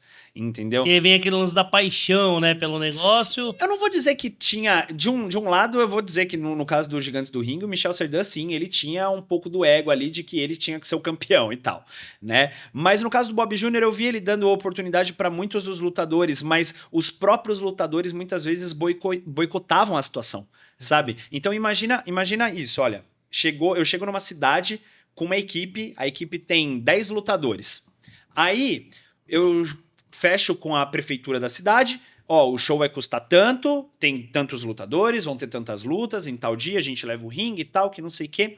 Dentro da própria equipe, às vezes os caras se sabotavam, eles pegavam, 4 lutadores ali, chegava pro prefeito e falava, quanto que ele cobrou? Cobrou X, eu faço por metade do preço, a gente, como a luta livre é um show, a gente coloca ali as mesmas quantidades de luta, só que com 4 caras só, então, primeira luta faz esse contra esse, depois esse contra esse, aí esse daqui põe uma outra máscara, esse põe uma outra roupa, faz uma outra luta, o outro cara lá, eu tenho um ringue meio velho lá, dá pra gente conseguir colocar. Esse foi um grande problema daqui de Bragança. Eles tiveram muitos problemas com relação a isso, porque aí, muitas vezes, os caras até pegavam o dinheiro da prefeitura e não faziam o show. Então, isso que era pior, sumia, entendeu? Então, isso acabou queimando muito. Então, esses 2 problemas, a falta de ter alguém com visão de negócio de fato, para falar assim, não, vai ser feito desse jeito, e o seu trabalho é lutar, só sai contrato certinho, bonitinho, né? Então, eu acho que esse foi um grande problema. E é essa questão de os próprios lutadores se auto-sabotarem ali. E aí, hoje, a gente tá tendo que abrir de novo esse caminho na força bruta. Como se hoje a gente estivesse começando o caminho. Porque os caras, na verdade, além deles não terem... Não tô falando que eles não terem, mas me dá a entender que, tipo assim, os caras fecharam portas que estavam ali abertas pra eles ali só crescer, né? E exatamente. E não tem um espaço profissional, como você falou hoje, com ringue, com área de alojamento e tal, porque isso é importante pro atleta, né? Vamos falar de atleta... Né? Não é um lutador, mas é um atleta. Sim, né? É um atleta. Ele precisa desse espaço, ele precisa desse ambiente, dessa interação. O universo desse nicho, né? Precisa disso, né? E o que você me fala das novas gerações? Tem alguém vindo? Vocês estão aplicando, estão investindo nessa galera que vem? Hoje, como que funciona o CT da BWF? Então, nós temos... É como se fosse uma academia de luta comum, vamos dizer assim, de artes marciais. Então, qualquer pessoa que quiser entrar para a luta livre, paga uma mensalidade e vai ter os dias de treino comum. Se eu não me engano, para alunos é de segunda, quarta e sábado das 10 ao meio-dia, se não me falha a memória. E aí os profissionais treinam de terça, quinta e sábado após os alunos. Nesse treino, você vai ter muito cardio mesmo, você vai ter técnica de ringue, você vai aprender a bater, você vai aprender a cair muito, entendeu? Até você estar apto para conseguir fazer ali os seus 15, 20 minutos de luta, e aí a gente define ali, você vai estrear, então como que você tem de ideia de personagem, ou o próprio Bob Jr., ele olha conforme ele vai treinando a pessoa, ele olha o que encaixaria para aquela pessoa, né? Então hoje a gente tem, vamos dizer assim, 3 linhas. Então a gente tem os profissionais, que é quem já luta hoje em dia. Você tem uma divisão menor, que seriam os rookies, que são lutadores que acabaram de estrear, né? Então tem uma divisão de rookies, e os lutadores, que nesse momento estão só na academia treinando. Normalmente, a gente tem 2 classes, a gente tem agora 3 classes de eventos. A primeira classe de eventos seriam o que a gente chama de quebrada, que é alguns eventos que a gente faz na Praça da Cidade, é aniversário da cidade. Então teve o Dia de los Muertos em São Paulo, que foi na Barra Funda, que é um evento mexicano, que também participou, os Anime Friends da vida. Então esses eventos, hoje, na verdade, desde 2019, a BWF também está presente no Arnold Classic, em São Paulo. Que da hora, então, mano. Tem lá o ringue e tal. Inclusive, a gente até empresta o ringue para outras modalidades também. Então, Muay Thai, boxe e tal, também usam o nosso ringue para poder tá utilizando ali para poder fazer as lutas. Então, a gente tem esses eventos de quebrada, que normalmente quem luta são quem tá estreando, Sim. Quem tá nessa divisão de hooks, um ou outro profissional.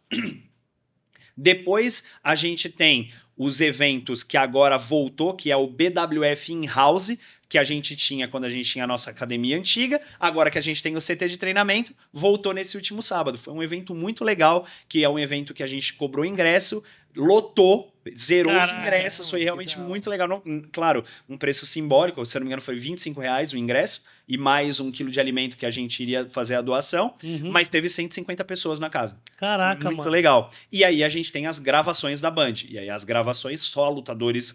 Na verdade, os rookies também lutam, mas em quantidades menores. Então, normalmente de 9 a 10 lutas, tem ali 2, às vezes 3 lutas de rookie. O restante são só lutas de profissionais. E nesses eventos, às vezes, vem lutadores de fora. Então a gente tem uma comunicação muito legal com algumas empresas do Chile e com empresas da Argentina também. Sabe o que fica a pergunta assim? Para vocês que estão ali fazendo esses eventos, eles não têm essa continuação do questão história. É mais um show, vamos dizer assim, é um show por ser um show, né? Ou ele continua as histórias dos eventos? Ele continua. Cada evento tem os encontros, então... Sim, então, Os episódios. vou dar um exemplo para vocês. Antes de eu me tornar campeão da internet, quem era o campeão era o Alan Salles. Daí, a gente fez uma série de programas onde ele lutou contra o meu parceiro. Aí depois, numa outra luta dele, eu vou lá e atrapalho ele. Aí numa luta que sou eu e o meu parceiro contra outra dupla, ele atrapalhou a gente. Aí eu fiz uma luta contra ele, que foi uma luta sem regras, que a gente usou um monte de coisa de computador, de notebook pra bater. Então, tem um momento que eu coloco um monitor de LCD no canto da corda e jogo ele de cabeça e ele quebra o monitor. Eu coloquei, sabe, aqueles gabinetes, né, CPU antigo, coloco no meio do ringue e dou um golpe em cima dele, em cima daquele negócio, entendeu? Só que no final, ele que ganha. E aí, eu peço mais uma oportunidade, aí ele fala assim, tá, mas se eu vou colocar meu cinturão, você vai colocar o seu canal em jogo. E se você perder, você vai ter que excluir seu canal. E aí teve a outra luta, e nessa outra luta teve muito mais gente no evento pra saber o que ia acontecer. E aí nessa luta eu ganhei o cinturão. Então, tipo assim, literalmente você é um personagem o tempo inteiro. Sim. Não importa se você vai estar aqui, vai estar ali. Sim. O personagem, ele não morre. Não morre. Então pensa assim, que foram, como eu falei pra vocês, a gente normalmente faz ali entre 3 a 4 programas. Vamos dizer que essa rivalidade nossa durou uma média ali de uns 3 meses, mais ou menos. Então todas as gravações tinham ali alguma coisa que envolvia. Então, quando não tem luta nossa, teve uma entrevista ali no bastidor, entendeu? Então sempre tem algumas coisinhas. Vai aquela troquinha de farpa, vai fomentando. Né? Exato. A gente não tem capacidade hoje de fazer um evento ao vivo semanal igual a WWE faz. Uhum. Então a WWE hoje ela tem um programa de segunda-feira e um programa de sexta-feira, que ambos hoje passam no Netflix, ao vivo, se você quiser acompanhar. E todo mês tem um evento principal, né, um evento que antigamente chamava de pay-per-view, hoje chama PLE, porque não tem mais a questão de compra direta, né? Mas você tem esse evento que normalmente é onde tem as disputas de cinturão, os términos de rivalidade e tudo mais. Então a gente não tem capacidade de fazer isso hoje. Estruturalmente. Mas estruturalmente falando. Então o que a caro, gente... né? É caro. Então o que a gente faz? A gente faz uma gravação por mês, às vezes 2, e tenta fazer o máximo de programas que a gente consegue no mês. Entendeu? Para poder preencher o mês. Então, uma gravação preenche um mês. Às vezes, se tem 2 gravações no mês, a gente já consegue bater 2 meses. E consegue ficar mais tranquilo. Entendeu? Normalmente, o recurso, já que você falou sobre cercados, o recurso vem de onde? É dessa hoje... questão da venda dos ingressos? Não, hoje a gente tem uma parceria com tanto a Prefeitura quanto o Estado de São Paulo. E os caras dão... Então, entra como verba como cultural, né? Para eventos. Então, nesses eventos a entrada é gratuita, não se pode cobrar ingresso nesse tipo de evento, e é livre para todos os públicos. E eles têm ali a questão de verbas, vem ou de vereador ou de deputado estadual, dependendo da situação. Pô, legal, cara. Legal. Nesse sentido, é um apoio. Aí porque, bacana. como ele diz ali, tipo assim, hoje é proibido ser gordinho pra você fazer isso daí, porque você falou tem muito cardio. Não necessariamente, não necessariamente, né? Então, a parte de atleta... Tem caras que... Porque a questão é, você pode não ter Estética, o físico, né? estético. Mas se você aguenta fazer, existem diversos lutadores da BWF que têm uma estrutura maior, grande, e o cara consegue fazer tudo. Tipo o Undertaker, meu, que é gigante, né? Tem quase quantos metros de altura? Tem acho que já 2,6, 2,7, mas, por exemplo, você pega caras na WWE, como, por exemplo, um famoso que era o Big Show, o cara tinha 2,15 metros e pesava ali a média dos seus... Esse Big Show é aquele que fez série? Ele fez série, fez. Um carecão de... Isso, esse cara mesmo. Ele é imenso. Ele é grande. E ele já teve várias variações de peso. Ele já chegou a bater 260 quilos. Caraca, em 2005, mano. ali mais ou menos. Touro, né? E aí, depois, ele sempre variava. Então, ele tinha momentos que ele era um cara que, no começo da carreira dele, ele subia na terceira corda e dava com os dois pés no peito do cara. Então, a parte atlética dele... Tá vindo. Vendia. Tem um cara que hoje não tá mais na WWE, mas que chamava Keith Lee. Esse cara, ele tinha 147 quilos, grande pra caramba, mas o cara era rápido, de um jeito que o pessoal olhava e falava assim, meu, como que esse cara consegue fazer isso? O The Rock, o John Cena, os caras é rápido. Porque os caras caras são grandes. São Sim, grandes. os caras Muita são grandes. massa, né? Mano, É, grandes esses pra caras caralho. são sempre acima de 100 quilos. O próprio Batista mesmo, hoje teve uma entrevista dele recentemente que quem acompanhou ele quando criança, quando assiste, assim, toma um susto, porque hoje ele tem 100 quilos. E era um cara que a gente era acostumado a ver com 130, com o trapézio estourando aqui em cima. Entendeu? O John Cena dava pra ele fazer o Detona Ralph, mano.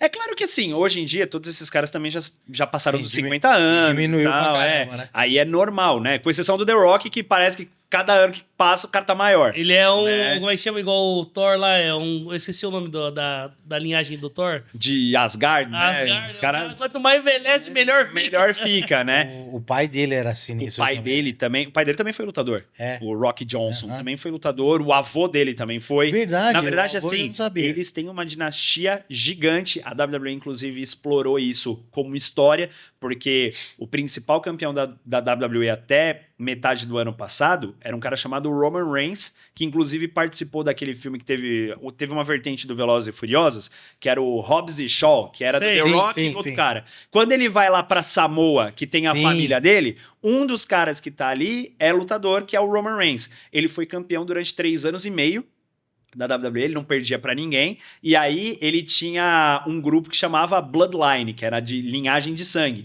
É toda essa galera, é uma família chamada Anoa'i, é toda essa galera aí, Do The Havaí. Rock, Roman Reigns, tem os irmãos gêmeos lá, os The Usos, cara, uma galera que fazia parte disso. Você jogava Só havaiano. só samoano, no Samoa, caso. Samoa. Só de Samoa, entendeu? Você que jogou no videogame, tinha um cara que chamava Umaga, que era um gordão com Sei, a o Maga que usava. Parece que tinha ele tatuagem tinha na cara. tatuagem na cara. Então, ele também era um dos caras de Samoa, né?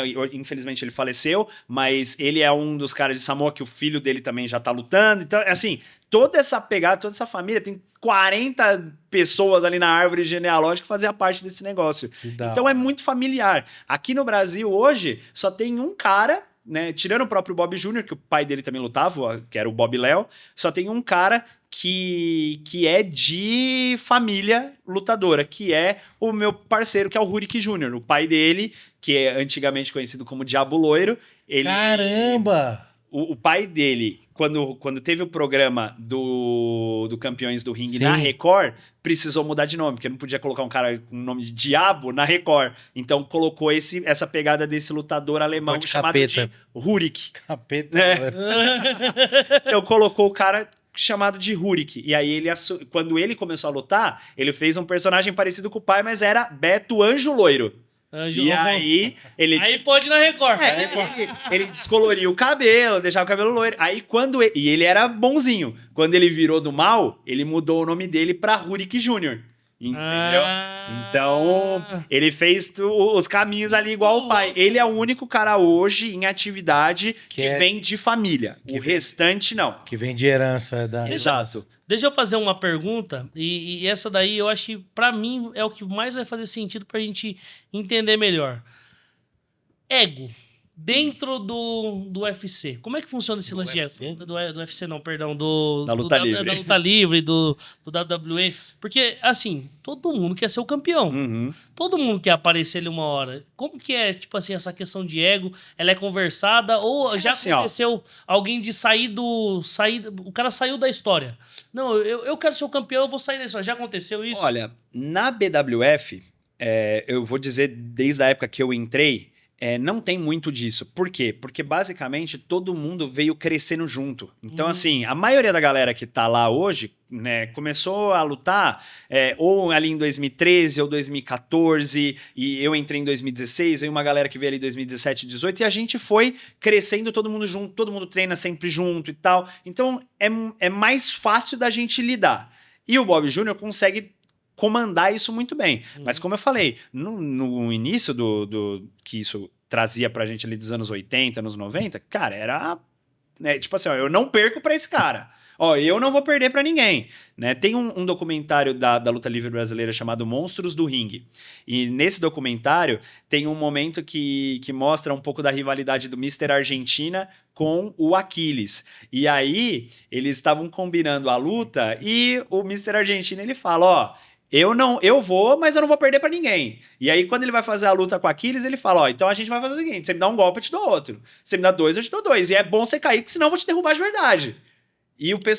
Assim, existia muito esse trabalho de ego. Só que o que eu vejo, principalmente falando exclusivamente de luta livre brasileira, nessa época, existia muito mais a questão de se ganhar dinheiro com isso. Na BWF, hoje, graças a Deus, a gente tem um cachê. Mas a gente ficou muitos anos fazendo exclusivamente por amor, entendeu? Então a gente ficou 2 anos, por exemplo, fazendo um evento do in-house que a gente não ganhava um centavo.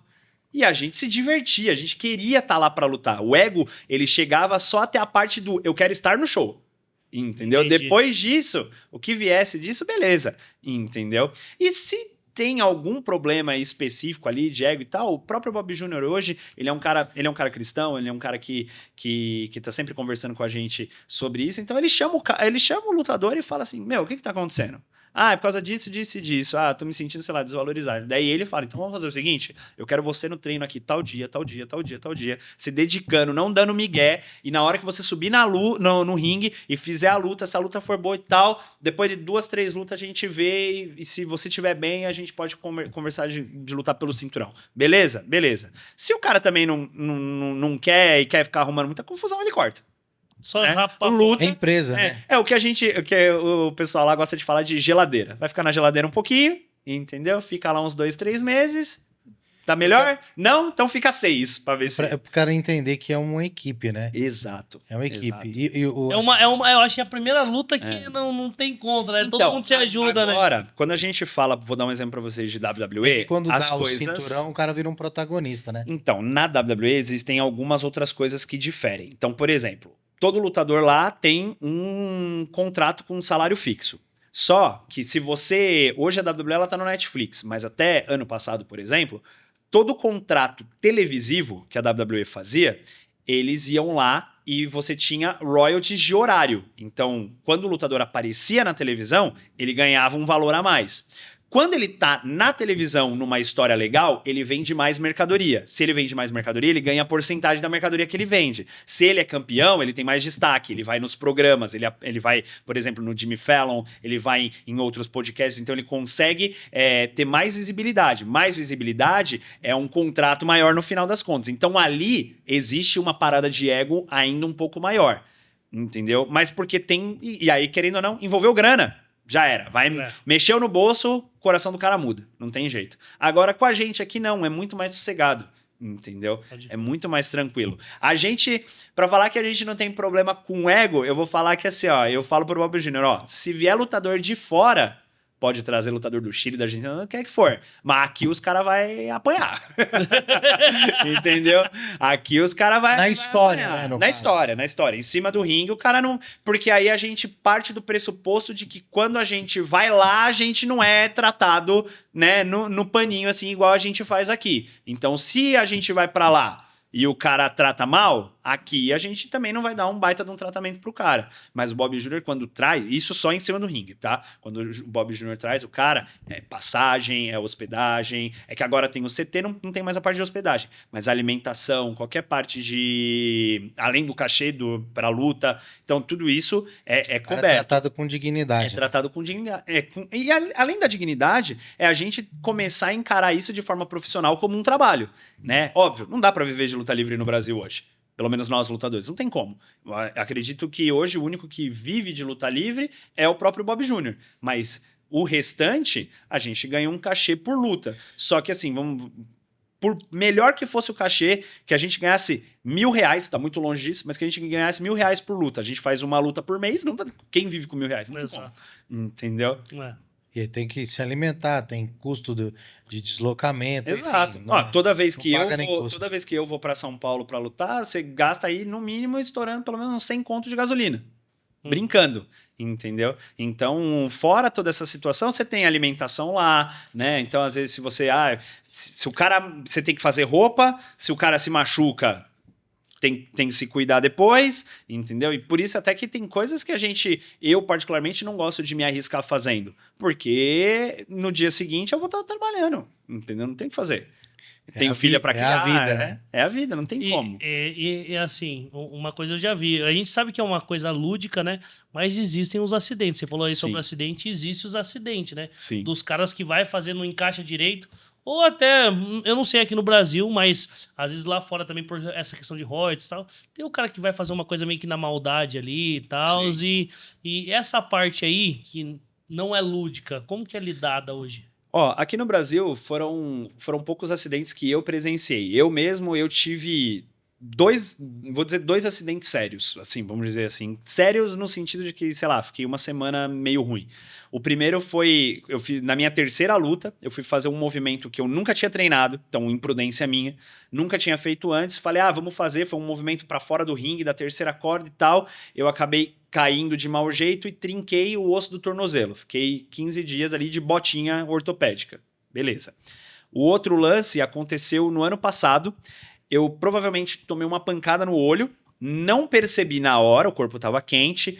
Eu arrumei todo o vestiário lá junto com o pessoal, desmontamos o ringue e tal, eu saí para comer. Quando eu tava indo embora, a hora que eu entro na Fernão Dias, sabe quando você escuta aquele twin na orelha? Eu fui assoprar assim, eu senti o olho inchar. A hora que eu olhei no espelho retrovisor, meu olho completamente inchado, eu não conseguia dirigir, porque você perde completamente o campo de visão. Eu acabei tendo que ficar na casa da minha tia, né, naquele momento. Meu pai teve que me buscar no dia seguinte, porque eu não conseguia dirigir. Fiquei pelo menos uns 3, 4 dias com o olho inchado. Mas assim, se você perguntar pra mim qual foi o momento específico que isso aconteceu, eu não vou lembrar, porque não foi uma parada que ficou roxo. Nossa, tomei uma pancada no olho, ficou roxo, já sei o que foi. Não, foi um negócio bizarro. Mas trincou? Não sei dizer pra você, o olho sim, toda essa parte aqui, ó, vou fazer do outro lado pra câmera pegar, mas toda essa parte do olho, ela inchou, assim, ela inchou. Então, você apertava assim, você sentia a pele inchada e o olho meio que fechando, assim, como se estivesse caindo, sabe? Então, eu sinceramente não sei o que aconteceu de fato, mas foi um momento que ali eu me assustei de verdade, sabe? Agora, eu já vi outros lutadores que vão fazer alguns movimentos, por exemplo, golpes da terceira corda e tal, caem em cima do cotovelo. Eu vi 2 que deslocaram o cotovelo. Teve um antigo parceiro meu de duplas, ele rompeu o ligamento do joelho.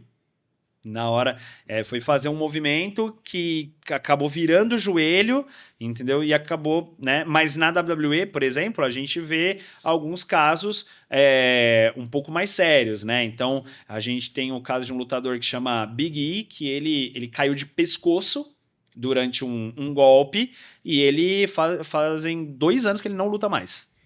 Mas a saúde dele tá bem? Não, ele tá bem. Hoje ele tá como apresentador, mas ele não tem liberação médica pra voltar a lutar. Entendi. Entendeu?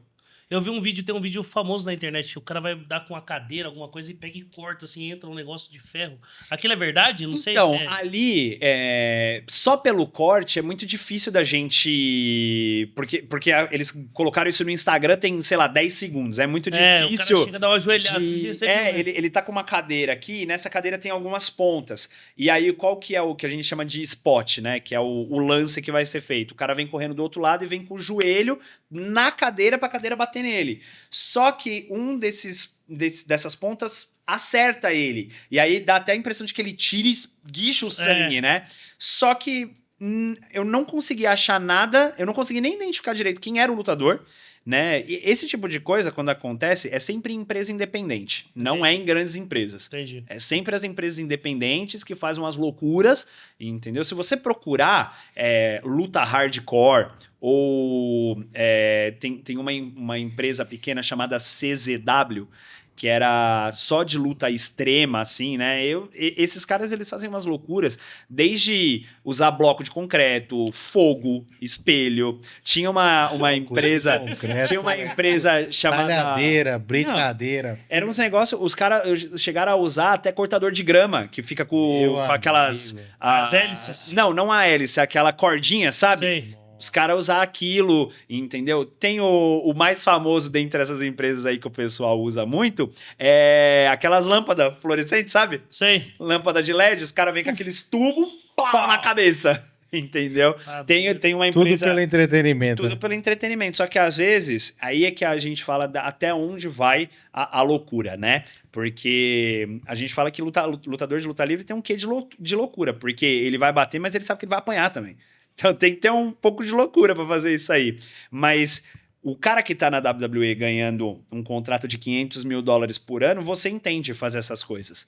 Agora, o cara que vai receber $25 e um cachorro quente no final do show, por que ele se submete a isso? Entendi. Só a paixão mesmo. Só doido, né? Só, assim, é uma paixão, mas uma loucura. Inclusive, na WWE é o lugar que menos ocorrem acidentes, se a gente for parar pra olhar, por conta até da quantidade de lutas que eles fazem. Então, por que na WWE é mais comum os caras falarem, mas o golpe nem pega? Porque imagina que eu toda vez vou ter que ficar batendo em você. Por mais que a gente saiba como bater, você saiba como receber o golpe, pensa que eu vou fazer luta na quarta, na quinta, na sexta, no sábado e no domingo. Pô, se eu te bater forte aqui na quarta-feira, meu, No outro dia você já tá ruim. Então você tem que pensar no espetáculo. Então, quanto menos... Por isso que tem todo o jogo de bater, de pisar forte no tablado pra fazer barulho, de não encostar, só encostar, mas não bater nada forte. Então, por isso que tem todos esses lances. Quando os caras fazem uma luta por mês, aí sim, os caras enfia a porrada mesmo, entendeu? Então, eu lembro que teve uma luta que eu fiz com o Alan Salles, que o primeiro lance da luta, eu pego ele pela cabeça aqui no pescoço e dou uma cotovelada. A cotovelada é pra entrar aqui, mas ela sobe um pouquinho no rosto. Na hora que ele bate, pô, mano, você acertou, velho. Cara, segura aí, mano. Segura aí. Disfarça aí. E aí tem alguns lutadores que a gente fala que a gente chama de garrote, que é o cara que, assim, ele não faz por maldade, mas ele bate pesado. Né? Tem um lutador que chama... bruto, né? Tem um lutador que chama Vitor Boer, ele te coloca sentado no corner e ele vem e começa a te dar umas pesadas que você sai com a marca do solado, entendeu? Na luta que eu perdi o cinturão, isso foi até um perigo, porque no momento que o meu oponente ele vai dar o último lance do golpe, eu tô apanhando lá dos influenciadores, aí eles me jogam pra dentro do ringue. A hora que eu levanto, ele vem me dar um chute. O chute era pra bater aqui, só que ele subiu um pouco pra garganta. Se subisse um pouquinho mais, aí ia dar problema. Mas eu fiquei 2 semanas marcado aqui com o chute, entendeu? Então, assim, tem situações que a gente não, como eu falei, é um show de entretenimento, ninguém tá lá pra se machucar, ninguém tá lá pra bater no outro cara, entendeu? Mas é um esporte, um show de contato, querendo ou não, as coisas podem acontecer. Pode crer, Matt. A conversa tá muito boa, velho. Mas a gente tá partindo pro final. Partindo pro final, porque... se assim, deixar, tem história, hein? Mano, e é um assunto gostoso de trocar ideia. Porque vê que você é apaixonado, você entende da parada. E aquele lance, né, e aquele lance também que remete à infância, né, mano? Sim, Todo total, mundo gosta total. dessa. Eu curti muito essa lance de luta livre. Eu pirava. Teve até um evento, você falou do Xandão. Teve um evento que eu fui era um evento de bairro mesmo. Teve uma apresentação dele lá. Eu falei, nossa, que bagulho. Que ele era grandão, né? Ele jogava o cara. Eu falei, mano, que bagulho doido, mano. E é bom demais falar sobre isso daí. Quando a gente gosta do assunto, né? É a mesma coisa. A gente começou falando na parte do YouTube, mas se fosse só pra falar de YouTube aqui, não conseguia virar a noite falando aqui. Desde quando começou de fato ali, quando eu comecei, a hora que realmente eu virei e falei assim, pô, dá pra ganhar uma grana com isso, né? Quanto tempo eu fiquei trabalhando só com isso, hoje eu trabalho com outras coisas também, mas até hoje eu tenho meu canal no YouTube, faço live, então, como eu falei, na sexta-feira agora lança o WWE 2025, então vou ter uma maratona de gravações, vai ter pelo menos ali nos primeiros 3 dias, tem 3 vídeos no dia, caraca, entendeu? Para poder fazer toda essa pegada, poder cobrir o jogo e tal, então assim, é uma parada que a gente vai... Você recebeu como é que chama aquele quando você recebe antes? Eu recebi em 2023 e 2024, eu recebi o jogo 2 dias antes do lançamento, então consegui gravar antes do embargo, só postei quando o embargo caiu. Mas esse ano, infelizmente, o cara da 2K Sports, que é o cara que gerencia a América Latina, tá exclusivamente só com o jogo da NBA. Então ele saiu do braço da WWE. Ele até chegou a me passar alguns contatos dos gringos lá fora, mandei e-mail e tal, mas não tive resposta. Na verdade, sim, tive uma resposta ali do tipo, vamos te colocar numa lista aqui e tal, mas não rolou e aí tive que desembolsar pra comprar. Cara, barrigou. Cara, no finalzinho a gente gosta de fazer duas perguntas, né? O que é sucesso pra você dentro do seu nicho, do mercado da luta livre? Eu acho que sucesso é você conseguir construir uma boa história e que o público consiga entender qual foi a história contada e reagir a essa história.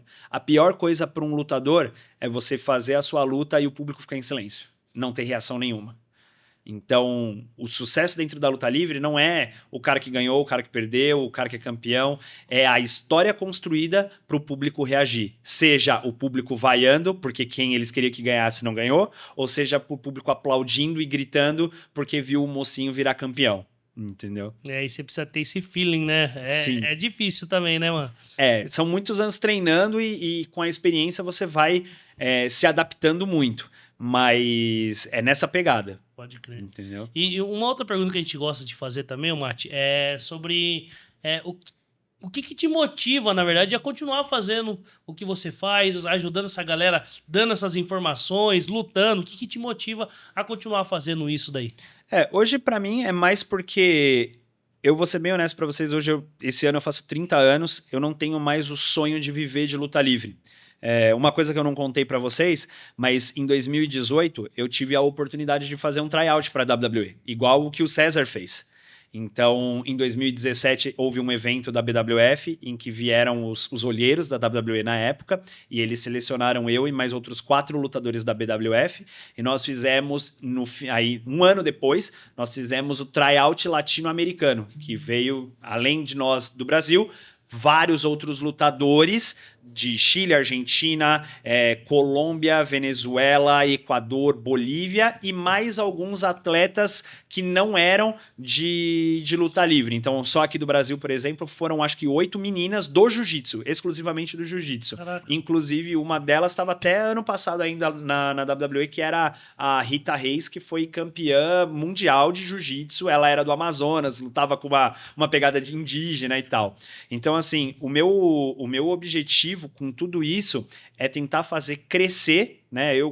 Apesar de tudo a gente fala, crescer o esporte e tal, a gente sabe que não é um esporte, mas crescer a modalidade, né? Para que eu talvez não consiga viver de luta livre, mas conseguir ganhar uma grana que possa, pelo menos, ser alinhado ali com o que a gente entrega, o que a gente já entregou, e quem sabe os próximos que vierem poderem viver de luta livre, viver desse sonho que é muito difícil, porque se no futebol já é difícil você viver disso, que dirá numa modalidade dessa. Mas esse é o objetivo da gente estar trabalhando, é fazer isso crescer cada vez mais para que no futuro as pessoas consigam enxergar isso primeiro com respeito e enxergar isso como um trabalho, olhar e falar assim, dá para se viver disso. Da hora, mano, da hora.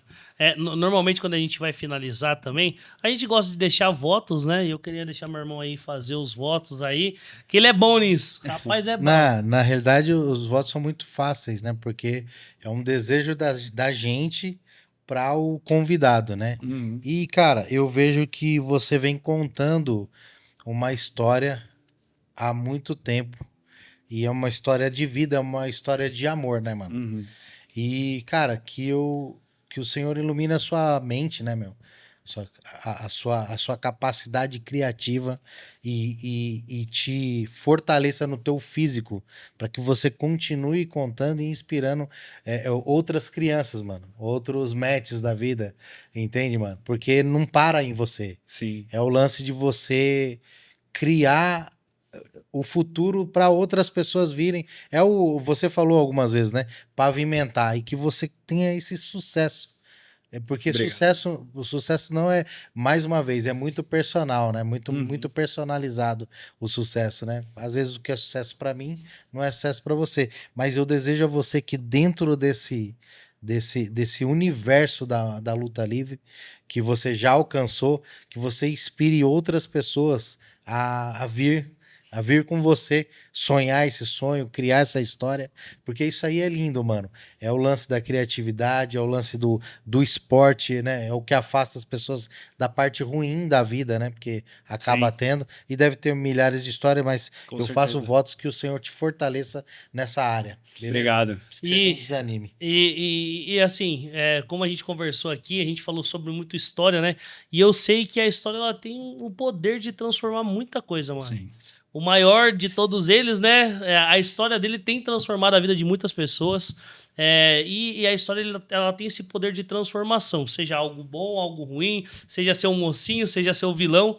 E, cara, que você continue tendo criatividade. Eu peço para que você possa realmente, Deus te dê a criatividade para você continuar contando essas histórias e entender que através de cada traçar ali, de cada direcionamento que está acontecendo, alguém pode estar sendo salvo, cara. Sim. E isso é realmente poderosíssimo, porque a história ela tem o poder de salvar alguém, de tirar alguém de uma situação e mudar a trajetória, porque ela reconheceu, às vezes, através daquela história, fala, cara, pô, às vezes parece algo lúdico, mas a pessoa se vê naquela situação, pô, mas tá acontecendo isso, pô, fui passado pra trás aqui, não sei o quê, aí ó, veio o super-herói, né? E a gente admira muito as histórias em quadrinhos, porque esse lance de super-herói aí, esse lance de vencer o mal não prevalece, essas coisas. Vilão e Mano, mocinho, é um bagulho muito que mexe com todos, né? mexe com Sim. todo mundo. Que Deus possa te dar a criatividade, mano. É o que eu Obrigado. desejo pra você, mano. Obrigado, eu recebo. Mano, e a gente meio que inverteu aqui, mas eu queria que você deixasse nessa câmera aqui uma mensagem aí pro Matt lá de Quando 10 anos. começou, Bom, eu queria dizer que, cara, o que você sonhou, um dos seus sonhos, que era poder fazer uma luta, subir em cima do ringue, você realizou. E você também realizou o sonho de fazer uma luta no ringue da WWE. Pode não ter sido num evento gigantesco da WrestleMania, mas no evento do tryout era para os apresentadores da WWE, para os olheiros da WWE e no ringue deles. Então você realizou o seu sonho. E que você continuou traçando isso para, quem sabe, novas gerações conseguirem também realizar esses sonhos. É isso aí. é isso aí. Ó, Galera, por não, favor, fica à vontade. por favor. Não, por Eu quero favor. te agradecer para você que chegou até aqui, para você que curtiu essa prosa, né, da gente aqui de luta, de mocinho, de bandido. Você vê que tem muita coisa por trás, muita coisa. Tem o streamer, tem o empresário, tem o atleta, tem o ser humano, né, meu? Tem a parte do sonho de criança. Meu, tem muita coisa. Eu espero que você tenha curtido até aqui. Meu, curte, comenta, compartilha, manda Se inscreve no canal. Se inscreve no canal, cara. Se inscreve no E canal. eu queria deixar o meu amigo dar o tchau pra vocês aí. Galera, eu fico muito grato por você que chegou até aqui, e literalmente até aqui. E também eu queria desejar que tudo que você tem vivido, tudo que você tem compartilhado com outras pessoas, entenda que existe sempre algo a mais. Nunca termina por aqui. Uma história sempre continua. E tem muitas histórias aí que elas têm o poder de transformar as vidas. Então aproveite a sua história, escreva a sua história, continue vivendo, continue aproveitando ela. Saiba que cada traçar pode ser algo ruim ou algo bom, mas eu queria desejar isso para você que está assistindo e que você também compartilhasse essa história que foi compartilhada aqui com outras pessoas, tá bom? Não se esqueça de curtir, de comentar, de se inscrever. E até o próximo episódio, né? Mucha lucha! Tchau, tchau. Valeu!